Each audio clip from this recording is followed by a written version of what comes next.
আল্লাহ তাআলা বলেন, ওয়াল্লাযীনা ইয়াকনিজুনা আয-যাহাবা ওয়াল ফিদ্দাতা ওয়া লা ইউনফিকুনাহা ফি সাবিলিল্লাহ। যারা সম্পদ জমা করবে, স্বর্ণ রূপা জমা করবে, কিন্তু আল্লাহ তাআলার রাস্তায় খরচ করবে না। বাবারে, অনেক টাকাওয়ালা, অনেক বাড়ির মালিক, অনেক গাড়ির মালিক এমন রয়েছে যারা আল্লাহর রাস্তায় খরচ করে না, সম্পদ নিজের জন্য জমা করে কিন্তু আল্লাহর রাস্তায় ব্যয় করে না। গরিব দুঃখীকে আহার দেয় না, মালের যাকাত আদায় করে না। তাদের ব্যাপারে আল্লাহ তাআলার ঘোষণা, ফাবাশশিরহুম বিআযাবিন আলীম। তাদেরকে কঠিন যন্ত্রণাদায়ক শাস্তির সুসংবাদ দিয়ে দাও। এই সম্পদ যদি আপনি দুনিয়াতে রেখে যান, একটা নেককার সন্তান যদি না রেখে যান, তাহলে এই সম্পদ আপনার কোনো কাজে আসবে না। সন্তান কখনো এই সম্পদ ব্যয় করে আপনার জন্য কিছু করবে না, আপনার জন্য ইসালে সওয়াব করবে না। এই সম্পদ আপনার কোনোই কাজে লাগলো না।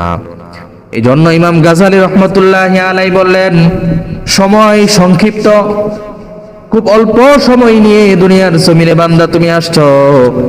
এই জন্য ওই বাদশার মতো, যে বাদশা রাষ্ট্রীয় কোষাগার থেকে নিজের জন্য সম্পদ নেওয়ার জন্য দ্বার উন্মুক্ত করে দিয়েছিলেন, একইভাবে আল্লাহ তাআলাও দুনিয়ার জমিন থেকে হাজার রকমের নিয়ামত আল্লাহ তাআলা আমাদেরকে দান করেছেন।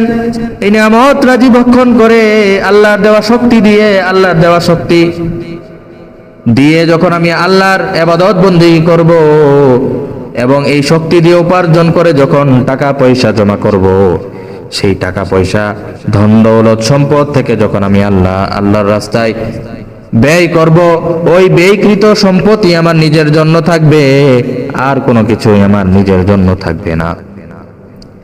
বাবারে আমার, দুনিয়ার জমিন থেকে যখন বিদায় নিবেন, মৃত্যু আসার সাথে সাথে আপনার গায়ের থেকে আপনার সুন্দর সুন্দর পোশাকগুলো আলাদা করে ফেলা হবে।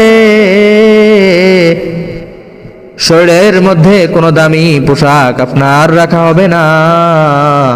কার জন্য এত কিছু করলেন? সেই স্ত্রী সন্তান আপনাকে দেখে ভয় পাবে, আপনাকে তাদের ঘরের মধ্যে জায়গা দিবে না। তাড়াতাড়ি করে গোসল করিয়ে জানাজা শেষ করে আপনাকে সেই কবর দেশে রেখে আসবে। এত জোরে চিৎকার করবেন, আপনার চিৎকারের আওয়াজ তাদের কানের মধ্যে পৌঁছবে না। এই তো আপনি অসহায়।